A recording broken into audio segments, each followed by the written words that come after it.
presenting The Whisperer, starring Carleton Young. The Whisperer, a brilliant man who, losing his voice in an accident which crushed his vocal cords, worked his way deep within the crime syndicate to help destroy it from within. To the underworld, his familiar rattling hiss is the voice of authority, to be obeyed without question. Then a miracle of surgery performed by Dr. Benjamin Lee restored his natural voice, enabling him to resume his real identity. Now, as Philip Gault, brilliant young attorney, he skirts the thin edges of death, living his dual role. For as the Whisperer, he sets in motion the forces of the syndicate in Central City. Then, as Philip Gault, uses his knowledge to fight the organized network of crime which seeks to control the fate of millions in cities and towns across the nation.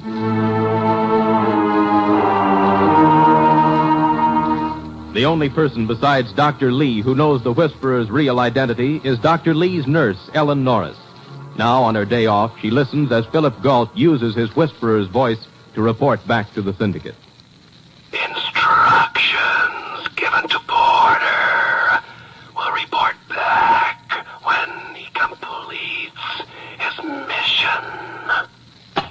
Bill, not George Zimmerman, the furniture dealer. That's only a blind, Ellen. Zimmerman is the syndicate's top man in the bookie division. Every dollar wagered finds its way to him. He keeps the local share and sends the rest to New York. But I know him. He comes in for calcium shots. Well, the syndicate is substituting lead for calcium. Why is he in trouble? Well, the Treasury Department has established that his income was $200,000, and he only declared $50,000. But if he sent the rest to New York, it really isn't his. That's true. But if he tells who he sent it to... It uncovers someone higher up in the syndicate. Right. He's a weak man who will probably turn state's evidence. That's why they've ordered his death. But who's Bradbury? A silent partner of Zimmerman's who deserves anything that happens to him. Well, they'll never be able to kill him while they're in jail. No place is safe when the syndicate decides a man is to die. That's why, as the Whisperer, I'm going to warn Lieutenant Denvers. Lieutenant Denvers?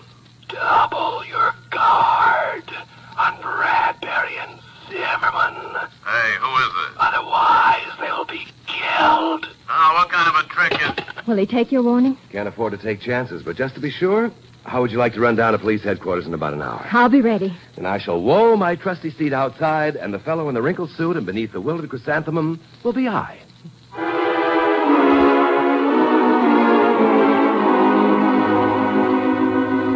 One hour later in the jail, John Bradbury and George Zimmerman, the men marked for death, sit silently.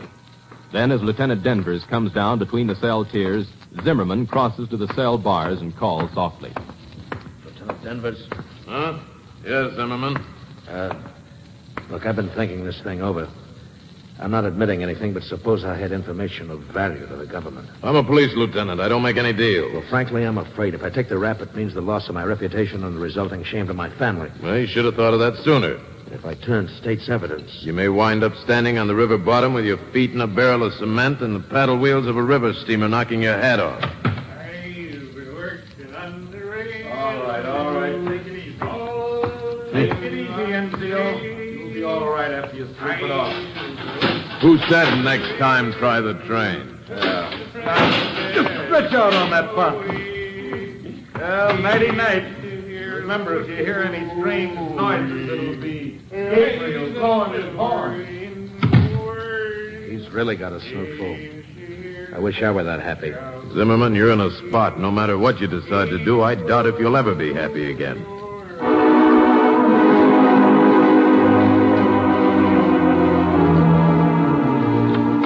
Hello, Lieutenant. Huh? Oh, hello, Gault, Miss Norris. Hello, Lieutenant. Well, what do you want? Oh, you don't seem to be your own chipper self. There's always some screwball making with the foolishness. Some bird calls me up, whispers to me there's going to be an attempt made on 2 of my prisoners. Did you double your guard? How'd you know that's what he wanted? Well, that would seem the natural precaution. Oh, yes. Lieutenant. Yeah. Those kids are here with Mrs. Barwise to tour the jail. What kids? 8th Street Elementary. Is that Barwise woman there? Put her on. Talk right into this, Miss Barwise. Hello! Move back, lady. You're blasted. So are you! That'll hold you, Lieutenant.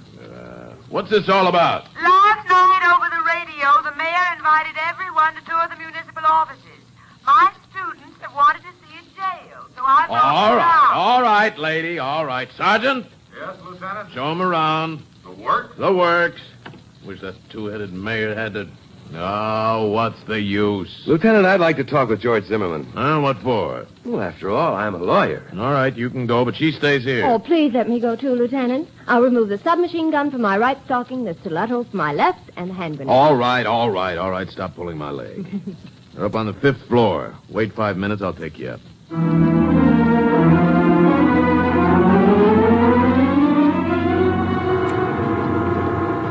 I didn't take the warning seriously, but I doubled the guards just to be safe. Sounds like the Pied Piper of policemen is touring the 5th floor. He had no business bringing those kids up here. You said the works, Lieutenant. Sergeant, make those kids pipe down. You try it, Lieutenant. All right. I've always wondered where banshees come from. Now I know. Who's in charge of these hoodlums? Here I am, down at the end of the room. Lady, please, tell them to shut up or get out. But the mayor... Hang the mayor! You too! Now get these cowboys quiet or I'll take their toy guns away and make them eat them. Yes, sir. Get that kid away from that window. Yes, of course. Johnny, be careful. Oh, Tinker. Looks like I broke it myself. That does it. Sergeant! Get him out! Out! All right, kids, move along. Come on, now into the elevator. You've had it. The mayor is certainly going to hear about this. Out! Oh, Lieutenant, I suggest you get a book on child psychology. I suggest you get a shillelagh. Shillelagh. I like Miss Norris's suggestion best. All right, this way. What's that? Coming from down the corridor. You gotta get me out of here. All right, pipe down now, Zimmerman. No one can hurt you here. Oh, no? Look, huh? Bradbury. Shot right between the eyes. Well, that tears it. Bradbury shot right in my own jail. Well, Lieutenant, you can't lock us in here. I'm afraid he's already done it, Ellen. But why? Because whoever murdered Bradbury is still on this floor.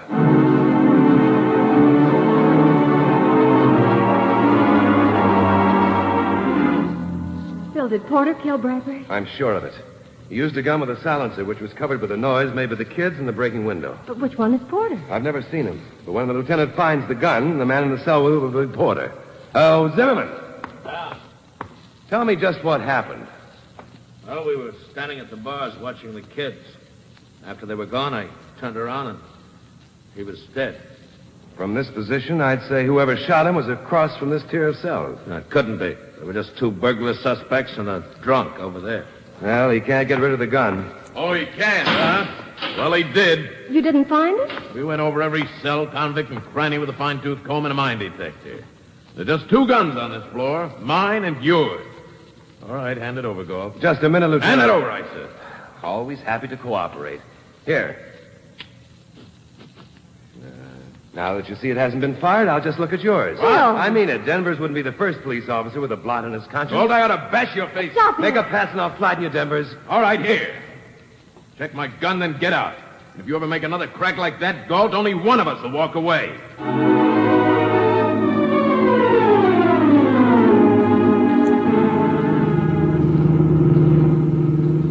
Phil, was it wise to antagonize Lieutenant Denver? Well, he's always suspicious of a possible connection with the syndicate. By making him mad, I took his mind off the syndicate angle. Now he just hates you for yourself. Well, apparently nobody there killed Bradbury. So I guess one of the 6-year-olds did it. Ellen, that's it. Oh, now, Phil. They may go with their toy guns. No. I mean, Mrs. What's-her-name. She was the only adult there when Bradbury was killed who wasn't searched.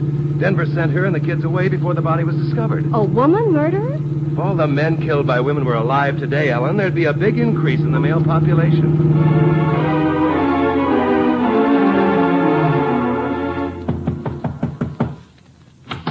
Yeah? I'm trying to locate a woman in the school district who has shown great interest in the children. Yeah, Mrs. Bava, she is. That's the name. Yeah, 2 houses down she lives. Splendid. New here she is.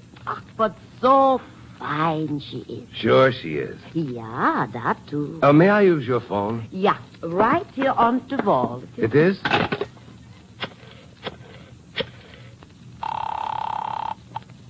Lieutenant Denvers. I found the Barweiss woman. Oh, where? 900 block in Cohasset. I'll be right out. Don't do a thing till I get there.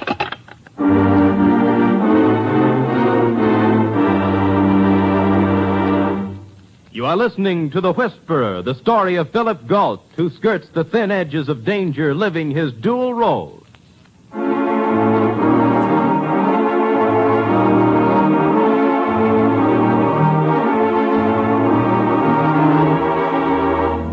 Philip Gault, as the Whisperer, has passed on the orders of his superiors in the syndicate to a man named Porter to kill John Bradbury and George Zimmerman. Somehow, Porter managed to get into the jail, kill Bradbury, and conceal both his identity and the murder weapon. Now Phil works to save Zimmerman, the man whose testimony the government needs to uncover higher-ups in the syndicate. Phil and Ellen approach the home of Mrs. Barwise. Are you sure Lieutenant Denver said to go ahead with your questioning? Ellen, how can you doubt me? It's no effort at all. Hello. Yes. I'm Philip Gault, and I saw you... At the police station. I'm poor at remembering names, but I never forget a figure. Come in, Mr. Gault. And bring your mother with you. Oh, excuse me. This is Miss Norris. I came with you, remember? Won't you come in? No, thanks. Delighted. Mr. Gault, would you like an oatmeal cookie? I'd love one. And you, Mrs. Morris? Miss Norris. Oh, so sorry. Did you bake them? Of course. When? Why, this morning. While you were in jail? I was not in jail, Miss Morris. Oh, dear, would you excuse me?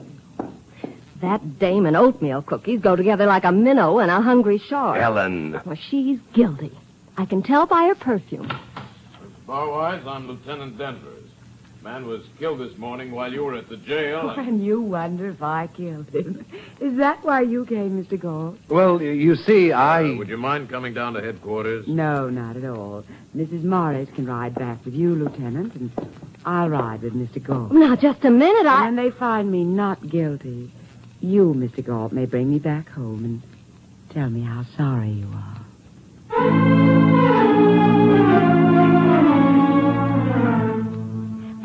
You, Mr. Gault, may bring me back home and tell me how sorry you are. I got news for her. I already know how sorry you are. You know, green becomes you, my dear. How long does it take to test for gunpowder stains on her claws? Oh, I apologize for this inconvenience. Oh, please, Lieutenant, you were only doing your duty. Ready, Mr. Gault? You mean she didn't do it? No, Miss Norris. No stains on her hands? None. Maybe she wore gloves. No, I distinctly remember she didn't wear gloves. You would. Well, there's nothing more I can do. Ready, Mr. Gault? Oh, yes. Ellen, I'll see you at your place later. That was the understatement of the year.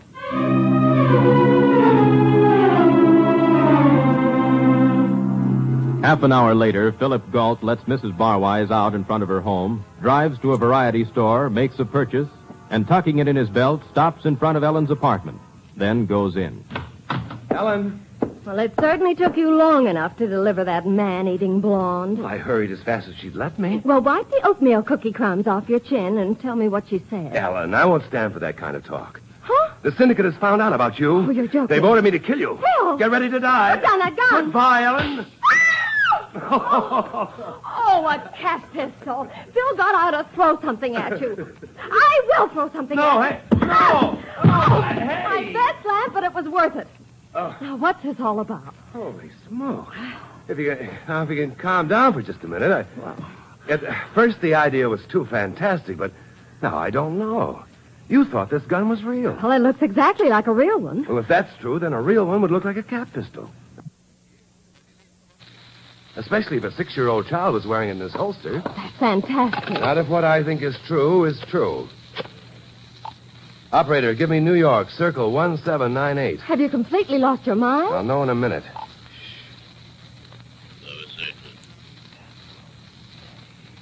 There's need for special liquidator. Situation demands that killer be a midget. Phil, a midget? It's a bum guess. They'd never heard of such a killer. That means they didn't send one here to dress like a 6-year-old and kill Bradbury and Zimmerman. Phil, how in the world could Porter, or anyone for that matter, get into that jail, shoot Bradbury, and then get rid of the gun without a clue? Ellen, unless we find the answer to that before tomorrow, the same thing will happen to Zimmerman.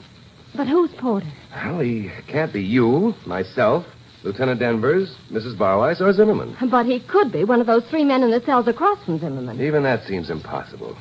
They've probably been in jail several days, and Porter was free this morning because I talked to him. Phil, there's one man we overlooked. Overlooked? Yes. Sergeant Oakes. Yeah, you're right. Danvers sent him out at the same time he sent Mrs. Barwise and those kids. Lieutenant Danvers.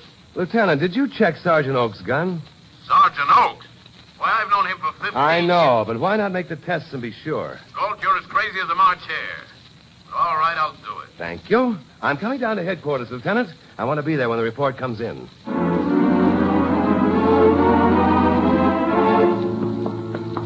But Phil, how could a police officer be Porter? Remember, Ellen, I've never seen Porter. If Sergeant Oakes is in the employ of the syndicate, he could have taken the message and then, during the excitement of those kids breaking the window, could have killed Bradbury. And no one would ever suspect a police officer of such a thing. Well, we'll soon know. To you. No, you. Now, what's wrong, Lieutenant? Here, read this.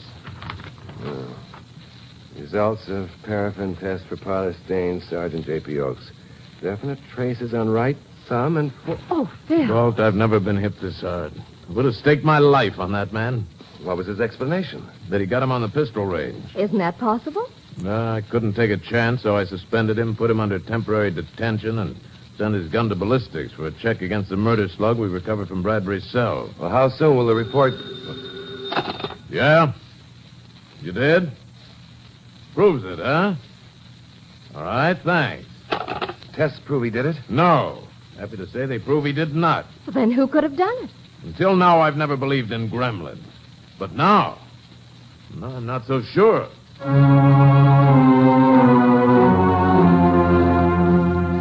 Faced with a murder in which apparently none of those present could possibly have been guilty, Philip Gault decides to make further inquiries about the only logical outside suspect, Mrs. Barwise.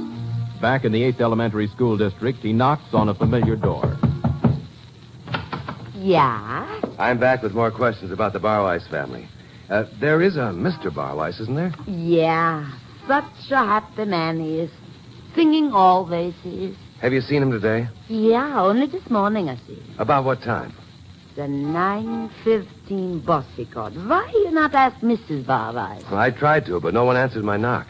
Oh, yeah. Of course, now I remember. Another bunch of kids she takes to visit the jail. When? When did she leave? It makes almost an hour now. Thank you. Thank you very much.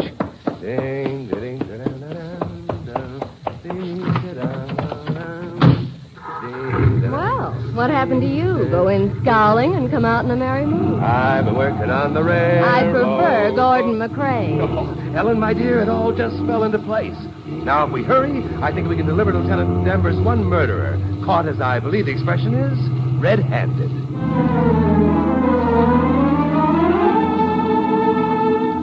While Phil and Ellen speed toward the jail, hoping to prevent the murder of George Zimmerman, Mrs. Barwise and Lieutenant Danvers are engaged in heated conversation. For the last time, no, you cannot make another tour. Last time you went up there, a man was killed. But you proved that I didn't do it, Well, I'm taking no chances. Now, you just stay here. Oh. Hello, Lieutenant. Mrs. Barwise. Now what? Are we having another tour? Mrs. Barwise isn't. What do you mean by that? I'm holding her here. What about the children? I sent them on the tour with Sergeant Oakes. How long ago? Oh, 5-10 minutes. Mrs. Barwise, do you mind if I look in your purse? I certainly do. Why bother, Gault? As long as she and the purse are here, they can't do any harm. I'm sorry, Mrs. Barwise, but Give me back that purse. It's none of your business. Look, A gun. A gun? It's nothing but a cap pistol. were any of those prisoners across the corridor from Zimmerman admitted today? Yeah, that happy drunk. We picked him up about 10 this morning. Oh, relax, Gault. There's nothing to worry about. There's just one thing, Lieutenant. Unless we reach the 5th floor before those kids do, that happy drunk is going to kill George Zimmerman. What? Come on. But where would he get a gun? From his wife. But no one's visited him. His name is Barwise. That's his wife in your office. Well, he said his name was Porter when we booked him. But she still hasn't been up there. There's no gun in his cell. That I know. One will get you 20. He has one by the time we got there.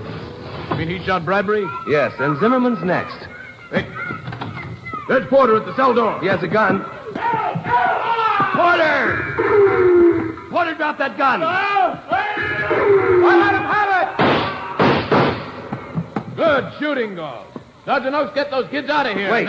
Line them up against the wall while we check on Zimmerman. All right. Salvar got in the way of his first shot. Why keep the kids? I'll show you. They're all lined up, Lieutenant.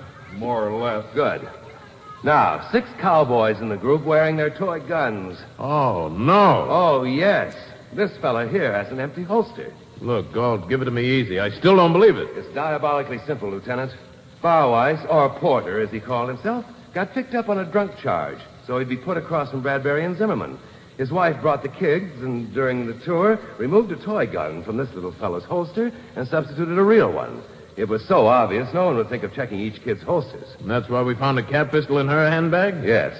Remember, Barwise, or Porter, knows all these kids. He called the youngster over to his cell. Then Mrs. Barwise broke the window, centering everyone's attention on that. Like the rest of us, the youngster turned to look. Barwise killed Bradbury, slipped the gun back into the holster, and when you drove the kids out of the tier, there went your murder gun. But, Gault, wouldn't the kid notice something? Not necessarily, Lieutenant. The gun has a silencer. And remember, to a 6-year-old, all real guns are toys, and all toy guns are real.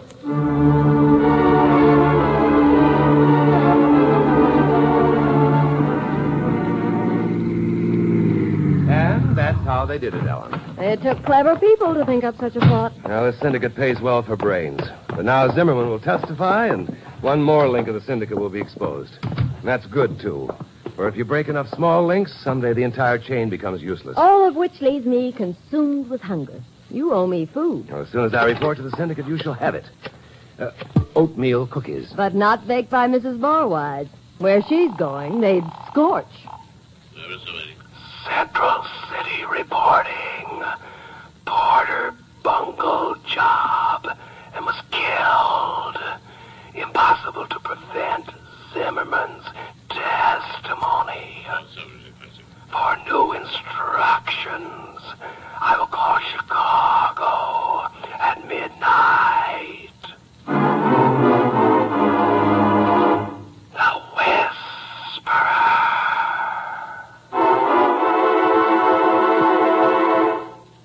The Whisperer is based upon stories and characters created by Stetson Humphrey. Any similarity to persons living or dead is purely coincidental. Carleton Young is starred as the Whisperer. Betty Moran is Ellen. Others in the cast were Betty Lou Gerson, Paul Frees, Julius Kraulbein, Dan Riss, and Bob Anderson. The Whisperer was written, produced, and directed by Bill Karn. Original music by Johnny Duffy. Your announcer has been Don Rickles. Next week, listen to another exciting adventure with... The Whisperer.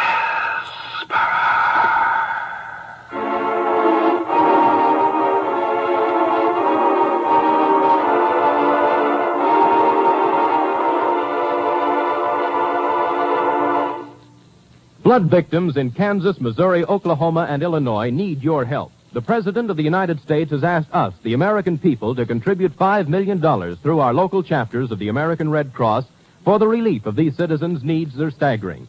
The job of the Red Cross is going to take a lot of money, more than the Red Cross can provide from its present resources. You can do your part by contributing generously to the Flood Relief Fund through your local Red Cross chapter. Don't wait, do it now. This is NBC, the national broadcasting company.